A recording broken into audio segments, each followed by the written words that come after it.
Flood Protection Secrets, the podcast to the protection against heavy rain and flooding by Dr. Flood, Andreas Klippe. So the big challenge is, how can house owners like you and me get a flood-free home? How can business managers like you and me get a flood-free company? And how can public servants provide flood-free critical infrastructure and livable cities?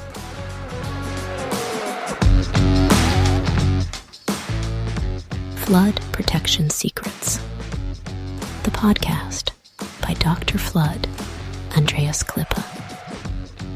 This podcast is for foresighted and proactive people who do not want to shovel the muddy water out of their room while standing in the midst of the disaster.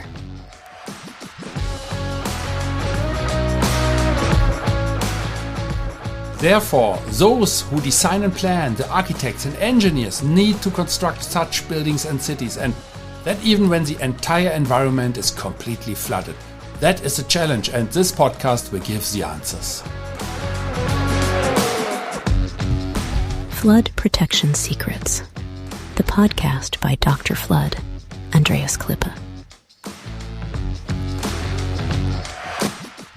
Welcome to Flood Protection Secrets. Today we embark on a cultural odyssey to explore the Lunar New Year, a time of immense celebration across Asia. And each region brings its own unique flavor to these festivities. In China, the Spring Festival is a kaleidoscope of color and sound where families reunite and the streets come alive with dragon dances. Contrast this with Vietnam's Tet, where the focus is not just on celebration but also on honoring ancestors, cleaning homes to welcome good fortune, and preparing special holiday foods. Moving to South Korea, Sol Lai, my pronunciation is difficult. This Sol Lai is difficult to pronounce for me, is not just a holiday but a time of reflection marked by traditional games, wearing of hanbok and paying respect to elders. So in the multicultural melting pot of Singapore, the Lunar New Year melts various traditions, creating a vibrant and diverse celebration. So most probably you have seen, or you have been in one of these countries here and there. So everything is not only influenced by China, but of course we always say it's a China New Year, but in reality it's a Lunar New Year. And the name is, as I've said, different. Sol Lai in South Korea, and Tet in Vietnam, and Chinese New Year in China, or the Spring Festival. Let's delve deeper into these traditions. In China, red envelopes, known as hongbao, are exchanged, symbolizing luck and prosperity. So families gather for the reunion dinner, the most important meal of the year. In Vietnam, the streets are adorned with beautiful decorations. Apricot and peach blossoms are popular. Traditional food like Ban Chung, my pronunciation, difficult, and Ban Tet play a central role. Please forgive me the pronunciation. In South Korea, a special rice cake soup is eaten to signify aging and the hope for prosperity in the coming year. And in Singapore, the amalgamation of these traditions brings a unique flavor to the celebration with Qinghai parades and lion dances. The lion dances. Later we will hear a little bit about it.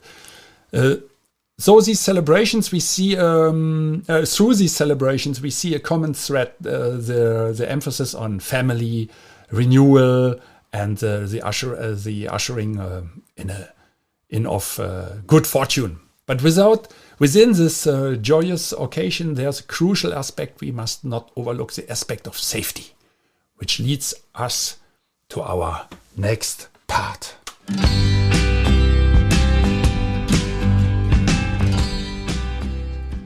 Flood Protection Secrets, the podcast to the protection against heavy rain and flooding by Dr. Flood, Andreas Klippe.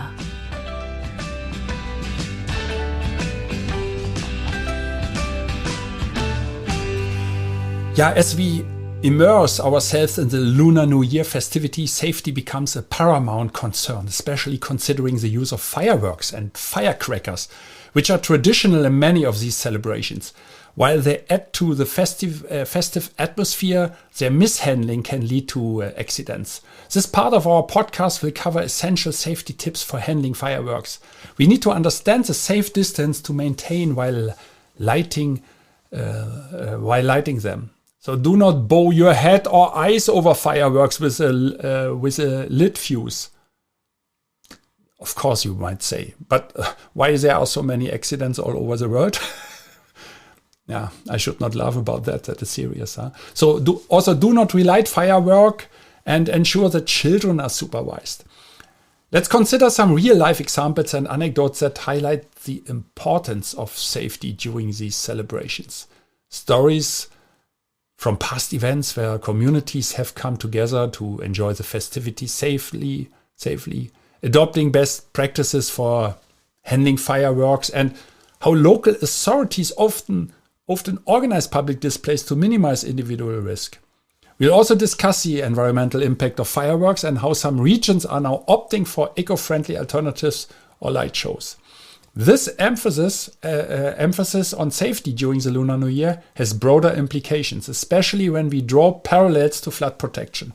Here it comes. Just as we exercise caution with fireworks, similar principles of safety and preparedness apply to protecting our homes and communities from floods. This leads us to the critical aspect of our discussion: how the principles of vigilance and precaution during festive times can be applied to flood protection strategies. Let's talk about the solution, embracing safety and awareness in flood protection. So in this segment, we bridge the gap between the safety measures we adopt during the Lunar New Year celebrations and the practices we should implement in flood protection. Just as careful planning and safety measures are essential to ensure ensure a joyous yet safe celebration, similar diligence is necessary for effective flood protection. We'll explore practical steps and strategies that can be employed to safeguard our homes and communities from flooding. This includes the use of advanced technologies in flood barriers, so the importance of community awareness and cooperation and the role of local authorities in flood management. We'll share stories and case studies demonstrating successful flood mitigation efforts, drawing attention to how communities similar to those celebrating the Lunar New Year have implemented effective flood protection measures. These stories will highlight the importance of early planning, the use of appropriate materials and technologies, and the critical role of community involvement in flood protection efforts. Just as communities come together during the Lunar New Year for common purpose, a similar united front is necessary when it comes to protecting against floods. This part of the episode emphasizes the need for collective action, awareness, and the adoption of robust flood protection measures. We'll discuss how the lessons learned from organizing and executing safe New Year festivities can be applied to organizing community-based flood protection initiatives.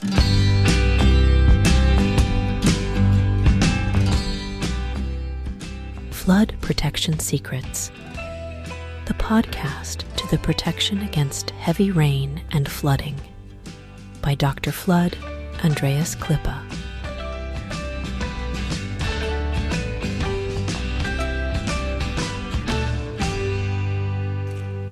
Let us now delve into the tangible repercussions of our choices: action versus inaction in the realm of flood protection. Drawing parallels with the Lunar New Year, where preparation and vigilance lead to joyous celebrations, we see how proactive flood defense can similarly safeguard cherished homes, my and your home, and communities, the communities where we live in.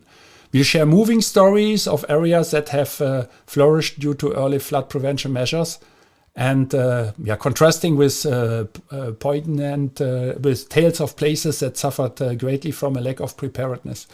This discussion aims to stir not just the mind but also the heart, highlighting the profound impact our actions have on our collective future. It's a call to embrace responsibility, not just for our own well-being, but for the safety and prosperity of our communities and your and my life, right, at the end of the day. So in summary, the Lunar New Year teaches us about renewal, preparation, and communal spirit, concepts deeply intertwined with effective flood protection. Across Asia, while each culture celebrates differently, the underlying themes of safety, preparation, and renewal are universal. In flood protection, these principles are equally vital, impacting everyone from business managers to homeowners. This year, let our resolution be a commitment to enhanced flood resilience, drawing inspiration from the meticulous preparations of Lunar New Year festivities. And of course, last time, in the last episode, I forgot to share my golden nugget. Here it comes for you today. Remember, flood protection is like the foundation of a house, unseen yet vital. This year, let's pledge to build not just higher, but smarter, integrating flood resilience into every aspect of our planning and construction. Hello, my dear friend, my architects and engineers. It's a decision that will safeguard our futures and ensure that we continue to celebrate many more Lunar New Years to come in safety and joy. Happy Lunar New Year, stay safe and flood free.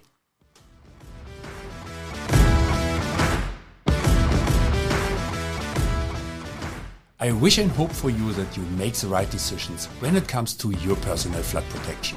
And if you enjoyed this episode, please subscribe to this podcast channel if you haven't already. Now it only remains for me to wish you a good day. Do something with it. Maybe until the next podcast episode. I would be very happy. See you then. As always, stay safe and flood free. Your Andreas Klippe and the whole Flood Experts team.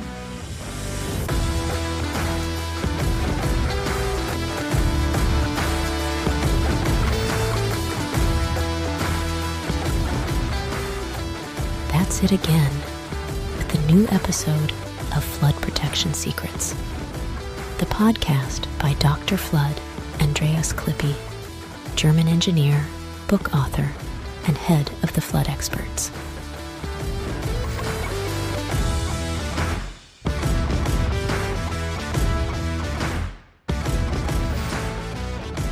What can Dr. Flood Andreas Klippe protect for you? Anytime? Worldwide? Contact us or just click through to www.floodexperts.de/bonus. Detailed engineering, German quality, safe. Flood protection secrets. The secrets you'll want to unfold. Don't forget, you're only one flood barrier away. Subscribe to the season, and you'll never be late for an episode.